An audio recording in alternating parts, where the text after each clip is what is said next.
Hello friends, आप सब कैसे हो। आई होप आप अच्छे होंगे।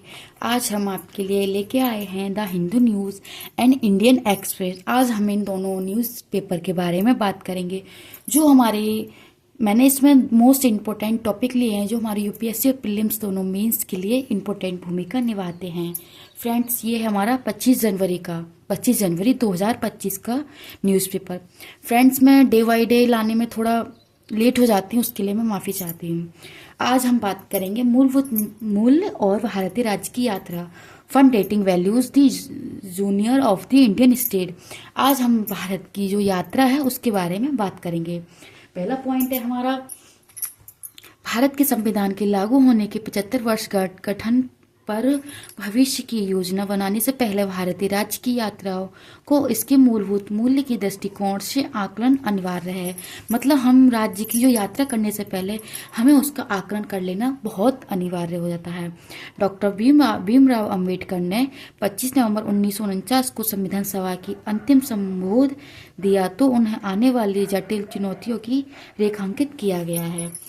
उन्होंने चिंतित होकर पूछा था कि क्या भारतीय अपने धर्म से ऊपर देश को रखेंगे। ये एक ही पूछा हुआ सवाल है जो हम आज के बारे में बात करेंगे। आज उनके उस भाषण के शब्द में अलग 75 वर्ष के लिए सार्थक पाठ देते हैं और संविधान की रक्षा के लिए प्रेरित करते हैं। मतलब ये हमारा जो ये क्वेश्चन था, ये हमारे संविधान में प्रेरणा का काम करता है।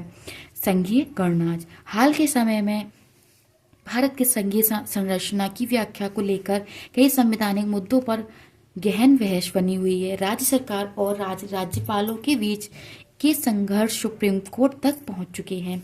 तमिलनाडु कन्नड़, बंगाली, मराठी क्षेत्रीय भाषाओं की अपेक्षा की बहुभाषाई समानता और राज्य स्वायत्तता के दृष्टिकोण से तर्कसंगत ठहराया है। वित्तीय संघवाद उन राज्यों के लिए एक बड़ी बाधा बन गई है। ये आश्चर्यजनक है कि संघवाद, जो पिछले 50 वर्षों में संवैधानिक चर्चाओं का एक अभिन्न हिस्सा रहा है, संविधान के पाठ में कहीं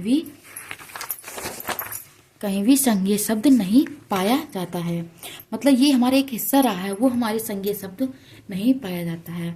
1949 में इस शिकायत का उत्तर देते हैं डॉक्टर भीमराव अंबेडकर ने स्पष्ट किया था कि केंद्र और राज्य विधायी और कार्यकारी अधिकारियों में मामले सहज समकक्ष हैं।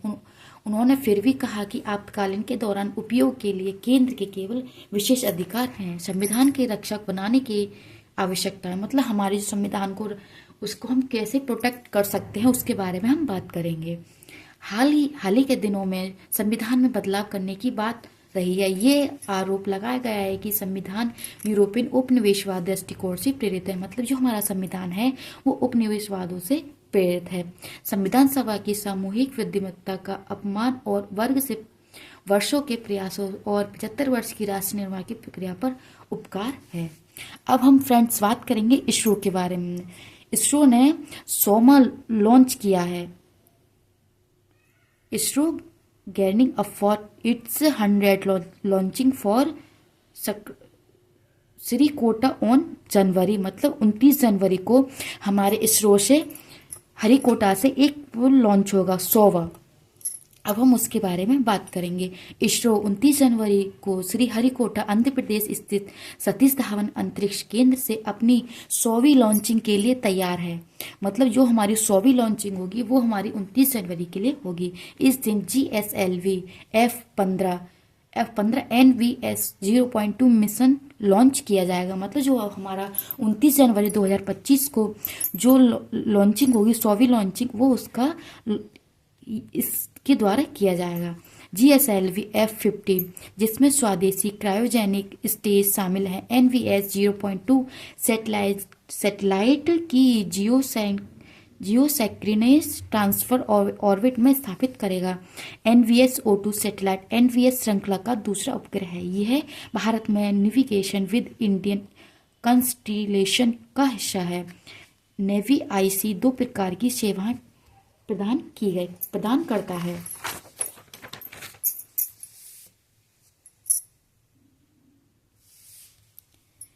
नेवी आईसी भारत की स्वतंत्र क्षेत्रीय नेविगेशन सैटेलाइट प्रणाली है जिसे उपयोगकर्ताओं की सटीक पोजीशन, वेग और समय सेवा प्रदान करने के लिए डिज़ाइन किया गया है। ये प्रणाली और इसके भूमि क्षेत्र से 1500 किलोमीटर से अधिक क्षेत्र में सेवा प्रदान करती है।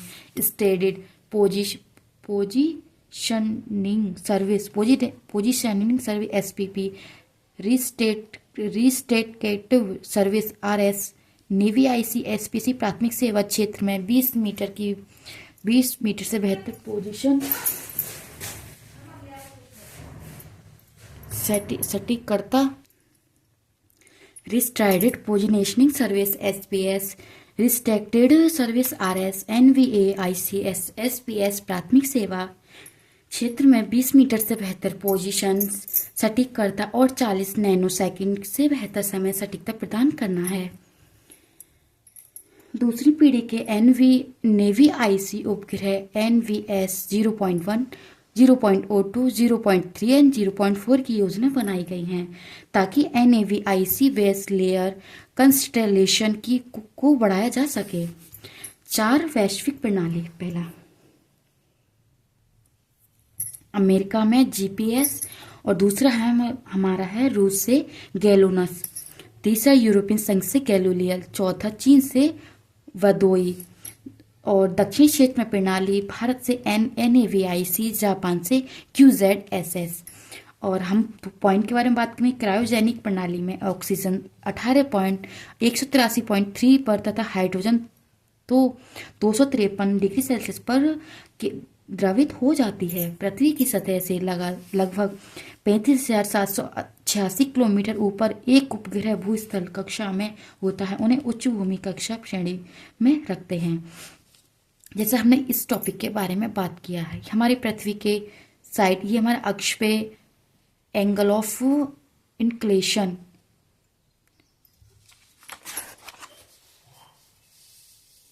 ये हमारे यूपीएससी मेंस में आए हुए क्वेश्चन जो उनके बारे में हम बात करेंगे। भारत की अपने स्वयं को अंतरिक्ष स्टेशन बनाने की योजना और इससे हमारे अंतरिक्ष कार्यक्रम को क्या लाभ है, ये हमारा 2019 में आया क्वेश्चन जो हमारे लिए बहुत इंपॉर्टेंट भूमिका निभाता है और इसरो से जो जानकारी मिलती है उनके लिए काम करेगा। दूसरा है हमारा अंतरिक्ष विज्ञान और प्रौद्योगिकी के क्षेत्र में भारत की उपलब्धियां पर चर्चा करें। इस प्रौद्योगिकी के अनुप्रयोग ने भारत के सामाजिक आर्थिक विकास में किस प्रकार मदद की है, ये हमारा 2016 में आया क्वेश्चन है जो हमारे इस टॉपिक के लिए बहुत इंपॉर्टेंट है।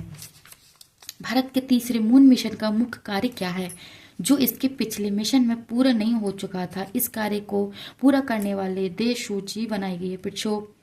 प्रक्षेपित अंतरिक्ष यान में उप प्रणाली का परिचय दे और विक्रम साराभाई अंतरिक्ष केंद्र के वर्चुअल लॉन्च कंट्रोल सेंटर की भूमिका की व्याख्या कर इस श्रीहरिकोटा से सफल प्रक्षेपण में योगदान दिया है।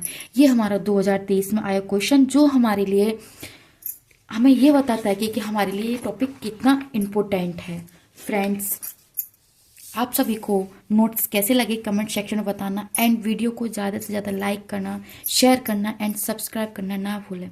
फ्रेंड्स, वीडियो को ज़्यादा से ज़्यादा शेयर करना ताकि ये topic important, most important topic जो सभी के पास पहुँचे। मैंने इसमें सिर्फ 2 टॉपिक लिए हैं पर वो बहुत मोस्टली मीन्स आंसर राइटिंग में आपके लिए बहुत इम्पोर्टेंट रहेंगे।